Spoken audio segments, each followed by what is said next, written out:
പ്രതിസന്ധിയെ തുടർന്ന് തൃശ്ശൂർ പൂരം താൽക്കാലികമായി നിർത്തിവെക്കുന്ന സ്ഥിതിയാണ് ഉണ്ടായിരുന്നത്. അതിന് ഏകദേശം സമവായം വന്നിരിക്കുന്നു എന്നുള്ള വാർത്തയാണ് നമുക്ക് ഒടുവിൽ കിട്ടുന്നത്.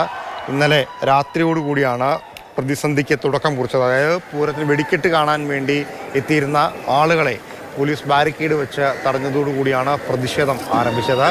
തുടർന്ന് പൂരം നഗരിയിലേക്ക് വെടിക്കെട്ട് കാണാൻ പലയിടങ്ങളിലേക്ക് പോകുന്ന ആർക്കും അതിന് സാധിക്കാതെ വന്നു. ഇതിനിടെ ഇരു ദിവസങ്ങളിൽ നിന്നുള്ള പ്രതിഷേധം ശക്തമായി. തിരുവമ്പാടി അടക്കമുള്ള ദേവസ്വം അധികൃതർ അവർ ആനയെ മാത്രം പന്തലിൽ നിർത്തിക്കൊണ്ട് വിടവാങ്ങുകയും ചെയ്തു. വെടിക്കെട്ട് നടത്തുന്നില്ല എന്ന തീരുമാനത്തിലേക്ക് പോലും പോകേണ്ട സാഹചര്യമുണ്ടായി. പോലീസിൻ്റെ അനാവശ്യ നിയന്ത്രണങ്ങൾ പൂരത്തെ തന്നെ ഇല്ലാതാക്കുന്ന നടപടിയാണ് ഉണ്ടാക്കുന്നത് എന്നുള്ളതായിരുന്നു ദേവസ്വം അധികൃതർ പ്രധാനമായിട്ടും ഉന്നയിച്ച പ്രശ്നം. ആ പ്രശ്നത്തിന് പരിഹാരം കാണാതെ മുന്നോട്ട് പോകില്ല എന്ന നിലപാടായിരുന്നു. ആചാരപരമായിട്ടുള്ള ചടങ്ങുകളടക്കം പൂർത്തിയാക്കേണ്ട ഒരുപാട് കാര്യങ്ങളുണ്ട്. മാത്രമല്ല പൂരപ്രേമികളായിട്ടുള്ള ഒരുപാട് പേർ അവിടെ എത്തിയിട്ടുണ്ട്.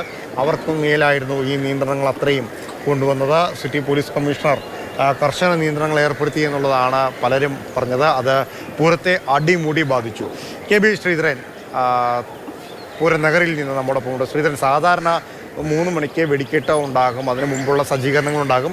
ആ 3 മണിക്ക് തൊട്ട് മുമ്പ് വെടിക്കെട്ടിന് ഏകദേശം ഒരു 10-15 മിനിറ്റ് മുമ്പ് പോലും സ്വരാജ് റൗഡിലുള്ള ആളുകൾ അങ്ങോട്ടും ഇങ്ങോട്ടും നടക്കുന്നതും മറ്റും നമ്മൾ ഇതിനു മുമ്പും കണ്ടിട്ടുള്ളതാണ്.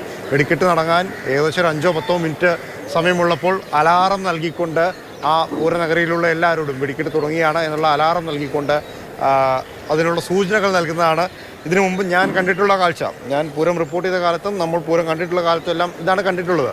ഇതൊന്നുമില്ലാതെ ഒരു രാത്രി ബാരിക്കേഡ് വെച്ചുകൊണ്ട് ആരും അങ്ങോട്ട് കടക്കണ്ട എന്നൊരു തീരുമാനത്തിലേക്ക് പോകുന്നത് പൂരം തന്നെ ഇല്ലാതാക്കുന്നതിന് സ്വാഭാവികമായിട്ടും കുടപിടിക്കുന്നൊരു പരിപാടിയാണ്.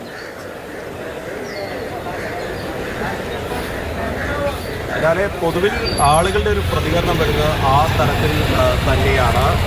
ഈ പൂരത്തിനെതിരെയുള്ള ഒരു ഗൂഢാലോചന എന്നുള്ള തരത്തിൽ തന്നെയാണ് ആളുകളെല്ലാം ഇതിനോട് പ്രതികരിക്കുന്നത്. ഈ പലരും പുലർച്ചെ മുതൽ തന്നെ അർദ്ധരാത്രി മുതൽ തന്നെ ഇവിടെ കാത്തിരിക്കുന്നതാണ്. ഞാൻ സൂചിപ്പിച്ച പോലെ തന്നെ സാധാരണയായി ഈ വെടിക്കെട്ടിൻ്റെ നിയന്ത്രണങ്ങൾ 1 മണിക്ക് അല്ലെങ്കിൽ 1 മണിയോട് കൂടിയൊക്കെ സാധാരണയായിട്ട് ഉണ്ടാവാറുള്ളൂ. പക്ഷേ ഇക്കുറി ഈ ഘടകപൂരങ്ങൾ പോയി കഴിയുന്നതിന് മുൻപേ തന്നെ ഇങ്ങനെ നിയന്ത്രണങ്ങൾ തുടങ്ങി. ഇപ്പോൾ ഈ ദൃശ്യങ്ങളിൽ കാണാമെന്ന് വിചാരിക്കുന്നു. ആളുകൾക്ക് നിരവധി പേർ ഇവിടെയൊക്കെ ഇങ്ങനെ കാത്ത് ഇരിക്കുന്നുണ്ട്. കുറേ നേരമായി ഇരിക്കാൻ തുടങ്ങിയിട്ട്. എന്താ പറഞ്ഞേ? കണ്ണൂരിൽ നിന്ന് വെടിക്കെട്ട് കാണാൻ വേണ്ടി വന്നാണ്. ഇന്ന് വെടിക്കെട്ട് നടക്കുന്ന പ്രതീക്ഷയുണ്ടോ? ഇല്ല ഇല്ല.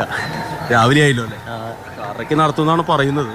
3:30 നടത്തുമെന്ന് പറഞ്ഞിട്ട് വന്നാ ഇല്ലാത്ത അവസ്ഥയാണല്ലേ?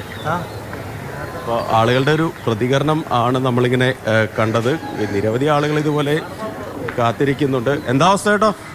അവസ്ഥ വളരെ മോശമായിട്ടുള്ള അവസ്ഥയല്ലേ. കാരണം എന്ന് പറഞ്ഞു കഴിഞ്ഞാൽ ഇതേമാതിരി എത്ര ജനങ്ങൾ വന്നു ഇത് രാഷ്ട്രീയ കളികളും രീതികളൊക്കെ ആക്കി വന്നിട്ട് ഒരു 3 പാർട്ടിക്കാരുണ്ട്. ഇതൊക്കെ ചെയ്തു വന്ന് ഒരുപാട് ജനങ്ങൾ വരിക. എന്നിട്ട് ജനങ്ങൾ മുഴുവൻ ബുദ്ധിമുട്ടിയിട്ട് 6:30 വെടിക്കെട്ട് നടത്തിയിട്ട് എന്താ കാര്യമുള്ളത്? 6:30 വെടിക്കെട്ട്, തൃശ്ശൂർ പൂരത്തിൻ്റെ വെടിക്കെട്ട് 6:30. 78 ഒരു വെടിക്കെട്ട് ഉണ്ടായിട്ടുള്ളത്. പോലീസുകാരും ഇവരും തമ്മിലുള്ള പ്രശ്നങ്ങൾ എന്ന് പറഞ്ഞു കഴിഞ്ഞാൽ ജനങ്ങൾ ഇതെന്ത് ബാധിക്കുന്നേ? ജനങ്ങൾ ഒരു വെടിക്കെട്ട് കാണാനാണ് വരുന്നത്. എല്ലായിടത്തും ഇല്ലാത്ത കേരളത്തിലെ ഏറ്റവും വലിയൊരു പൂരണത് അവസാനത്തെ ഒരു പൂരം. ഒടുക്കം കൊണ്ട് കലർച്ചൊരവസ്ഥയായി. ഒടുക്കം കൊണ്ടല്ല, ഇത് ഇലക്ഷന് ബാധിക്കുന്നത്, ഭരണമുന്നണിക്ക് ബാധിക്കും. എന്താ തോന്നുന്നേട്ടോ? ഇത് പ്ലാൻ ചെയ്തിട്ടുള്ളതാണോ എന്ന് പോലും നമുക്ക് സംശയിക്കാം. കാരണം എന്ന് വെച്ചാൽ ഇങ്ങനൊരു സംഭവം ആദ്യമായിട്ടാണ്. ഞങ്ങളൊരു 20 മഴ വന്നിട്ടുണ്ട്, അങ്ങനെ വെടിക്കെട്ട് പലപ്പോഴും മാറ്റി വെച്ചിട്ടുണ്ട്. അതുപോലെയല്ല ഇത് ഇങ്ങനെ പോലീസിന്റെ ഒരു നിയന്ത്രണത്തിന്റെ പേരിൽ വെടിക്കെട്ട് മാറ്റി വയ്ക്കുക എന്ന് പറഞ്ഞു കഴിഞ്ഞാൽ അത് വിശ്വസിക്കാൻ പറ്റാത്ത സംഭവമാണ്. എന്താണെന്ന് അറിയില്ല. ആളുകളെയൊന്നും അങ്ങോട്ട് റൗണ്ടിലേക്ക് പ്രവേശിപ്പിച്ചില്ല, വല്ലാത്ത നിയന്ത്രണമൊക്കെ പറയുന്നുണ്ട്. അങ്ങനെ പറയുന്നുണ്ട്. ഇതുപോലെ ഒരു നിയന്ത്രണം ഉണ്ടായിട്ടില്ല. ഒരു 10-20 കൊല്ലമായിട്ട് ഞങ്ങൾ ഈ പൂരം ഇത് കണ്ടു. എപ്പോഴും വന്ന് ഇതുപോലെ കാണാറുള്ളതാണ്. ഇങ്ങനൊരു സംഭവം ആദ്യമായിട്ടാണ്. എന്താ തോന്നുന്നത്? ഇന്നലെ രാത്രി തൊട്ട് എടുക്കണോ? ഞാൻ 21 വർഷമായിട്ട് തൃശ്ശൂർ വന്നിട്ട് പൂരം കണ്ടുകൊണ്ടിരിക്കുന്ന ആളാണ്. പക്ഷേ ഇത് ആദ്യമായിട്ടാണ് ഇങ്ങനെ പൂരത്തിൻ്റെ പ്രേമികൾക്കൊക്കെ ഈ ഒരവസ്ഥയിൽ ഭയങ്കര ദുഃഖമുണ്ട്. ഇന്നലെ രാത്രി വന്നായിരിക്കും വെടിക്കെട്ട് കാണാൻ. പൂരത്തിന് പകൽ തൊട്ടുണ്ടായതാണ്. പിന്നെ ഈ അവസ്ഥ, അതായത് ഈ വന്നിട്ട് എല്ലാവർക്കും ഭയങ്കര വിഷമം ഉള്ളൊരവസ്ഥയായി.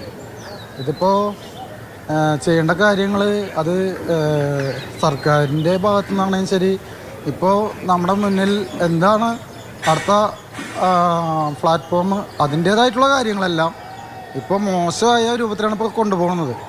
അത് അടുത്ത ഇലക്ഷനും അതേപോലെ തന്നെ ഒരുപാട് കാര്യങ്ങളും ബാധിക്കും.